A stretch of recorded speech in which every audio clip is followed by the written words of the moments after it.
پھر ایک آدمی آئے شیخ چلی چیونگم کھاتا ہوا اور منہ بگاڑتا ہوا وہ آ کے برباد کر دیا آپ کی محنت کو. کسٹوڈین آف دا ہاؤس نے کبھی کوئی کسر چھوڑی ہے؟ کسٹوڈین آف دا ہاؤس نے پروڈکشن آرڈر کیے، کسٹوڈین آف دا ہاؤس نے لاجز کو سب جیل ڈکلیئر کیا، کسٹوڈین آف دا ہاؤس نے 40 گھنٹے کی جگہ 60 گھنٹے ڈیبیٹ کرنے کی تھی. اگر آپ لوگ پروٹیسٹ کر کے روز باہر چلے جائیں تو پھر کیسے کام چلے گا؟ جی کھولیں مائک. یہ سب پر آتی ہے کہ جتنی تذلیل ہم نے وزرائے اعظم کی ہے، جو اس ملک میں فیشن ہے، وہ وقت آنے والا ہے کہ وزارت عظمیٰ دینے والے وزارت عظمیٰ لے کے پھریں گے، لینے والا کوئی نہیں ہوگا. گھبرانے والوں میں سے نہیں، ابھی تو بہت کچھ ہوگا. میرے سے چیمبر میں آ کے بات کیجئے، چیمبر میں آ کے بات کی.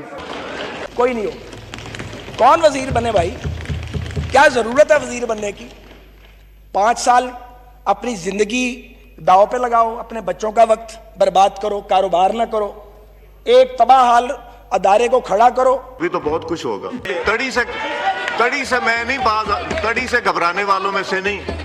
السلام علیکم ناظرین کرام، آپ کو مکمل ویڈیو دکھاتے ہیں. آج قومی اسمبلی میں عجیب مناظر دیکھنے کو ملے. ایسی لڑائی آپ نے پہلے کبھی نہیں دیکھی ہوگی. سعد رفیق کی تقریر سنیں پھر اس پر بات کرتے ہیں.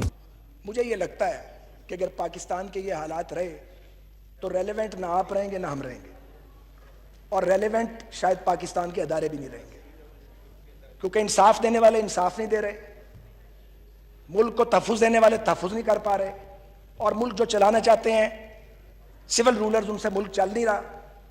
اپوزیشن کی کارکردگی بھی ماشاءاللہ ہم اکٹھے ہونے کی پوزیشن میں نہیں ہے. میں کوئی اپوزیشن کی بھی مدح سرائی نہیں کروں گا. تو یہ جدھر جا رہا ہے نا پاکستان، یہ اتنے خوفناک راستے پہ جا رہا ہے. مجھے ڈر ہے کہ کسی دن پاکستان کے کسی شہر کی ایک کچی آبادی سے چند 100 لڑکے نکلیں گے ڈنڈے لے کے، اور جو راستے میں آئے گا اس کو تہس نہس کر دیں گے، اور ان کے ماڈل کو اللہ نہ کرے فالو کریں گے. اور کچی آبادیوں کے بے روزگار لڑکے ڈنڈا بردار جن کے سائے ہوں گے ان کے نام پتہ نہیں ہوں گے، اور پھر پاکستان کو سنبھالنا بہت مشکل ہو جائے گا. کوئی ریلیونٹ نہیں رہے گا. اب بھی وقت ہے، تھوڑا سا وقت بچا ہوا ہے. پاکستان میں مقتدر طبقات کو اس پہ سوچنا چاہیے کیسے پاکستان کو جوڑا جا سکتا ہے. اگر ہم طاقت کے ارتکاز کی جنگ لڑتے رہے، اگر جوڈیشری، اسٹیبلشمنٹ، سیاسی جماعتیں، اپوزیشن، گورنمنٹ، ایون میڈیا، ہم سب یہ لڑائی لڑتے رہے کہ طاقتور کون ہوگا، تو کوئی طاقتور نہیں بچے گا. پھر سب کمزور ہو جائیں گے، سب لوزر ہوں گے. کوئی گینر نہیں ہوگا، کوئی پہلے لوزر ہوگا، کوئی بعد میں لوزر ہوگا. ہم سب لوزر ہوں گے. اور آپ جیل میں پڑے دیکھ رہے ہیں کہ جناب میں نے محنت کی تھی، تباہ کر دیا. وہ وقت بھی آئے گا، وہ وقت آئے گا وزارتیں دینے والے وزارتیں بانٹیں گے، لینے والا کوئی نہیں ہوگا. وہ دور نہیں ہے وقت، وہ بھی قریب ہے. ہم میں باری باری سارے اپنی باری دے آئے ہیں، تو جناب چیئرمین باری دے کے پھر یہاں کھڑے ہیں، پھر بھیج دیں گے باری دے کے، پھر واپس آ جائیں گے. آپ کو یہ حقیقت پتہ نہیں لگتی کیا؟ مجھے پیپلز پارٹی والوں کو اس وقت خوش نہیں کرنا، لیکن ریالٹی یہی ہے کہ اگر ضیاء الحق کا بدترین مارشل لاء پیپلز پارٹی کو ختم نہیں کر سکا تو پھر کسی سیاسی حقیقت کو کوئی ختم نہیں کر سکتا. یہ سچ ہے. میں اس وقت پیپلز پارٹی کے بڑے بدترین نقادوں میں تھا. سیاسی طور پہ اب بھی اختلاف ہے، ضیاء الحق کے خلاف تھا، لیکن خوش بڑے دل میں ہوا کرتے تھے. پیپلز پارٹی نظر ہی نہیں آتی تھی، نظر ہی نہیں آتی تھی کہیں پیپلز پارٹی.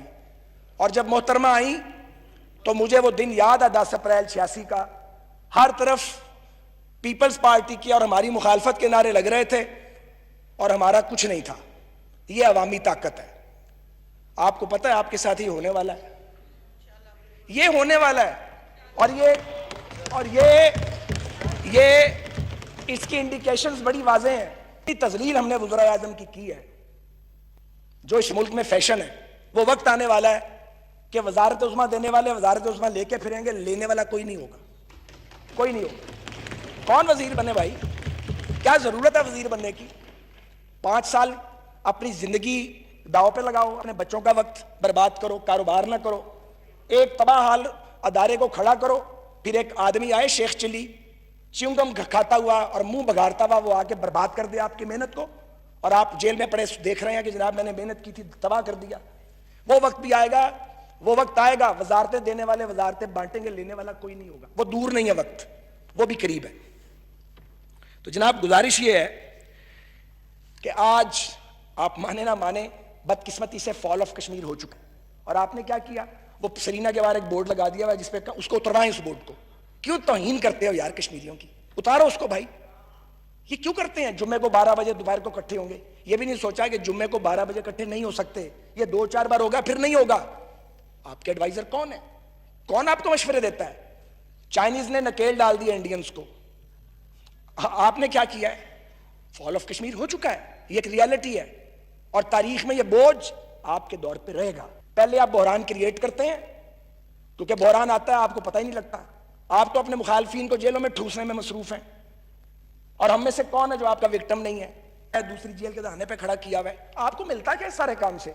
آپ کیا خیال ہے یہ لوگ اپنا دین دھرم بدل لیں گے, اپنے موقف بدلیں گے؟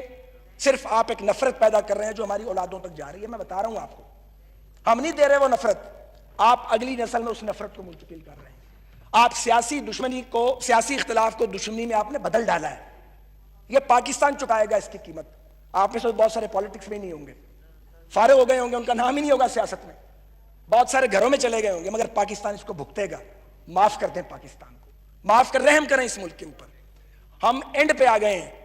اس ملک میں مشرقی پاکستان کے ٹوٹنے سے سبق نہیں سیکھا گیا کہ فال آف کشمیر کے بعد فال آف اکانومی ہو چکا ہے. آج لوڈ شیڈنگ پھر شروع ہو چکی ہے, پیٹرول کے لیے لائنیں لگ رہی ہیں, آٹا چینی کا بحران پیدا ہو چکا ہے. مجھے بتائیے اب پاکستان کو کدھر لے کے جا رہے ہیں؟ اور میں آپ کو عرض کر رہا ہوں, نہ چاہتے ہوئے یہ سچویشن پاکستان میں جمہوریت کو ڈیریل کر سکتی ہے. آپ ادھر لے کے جا رہے ہیں, اور بہتر یہ ہے کہ اگر آپ سے نہیں چلتا تو میں بڑے سافٹ ورڈز یوز کرتا ہوں, آپ این ڈی ایم اے کے سپورٹ کر دیں, نیشنل ڈیزاسٹر مینجمنٹ اتھارٹی کے سپورٹ کر دیں.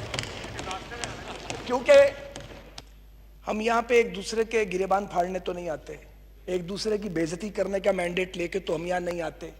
لوگوں نے ہمیں اس لیے ووٹ تو نہیں دیا کہ ہم ہر وقت ایک دوسرے کے اندر کیڑے ڈالیں, کیڑے نکالیں. تنقید کرنی چاہیے, تنقید ہونی چاہیے, لیکن تنقید تو تب کرے جب کوئی سننے والا ہو, کوئی بات پہ عمل کرنے والا ہو, کوئی تجویز لینے والا ہو.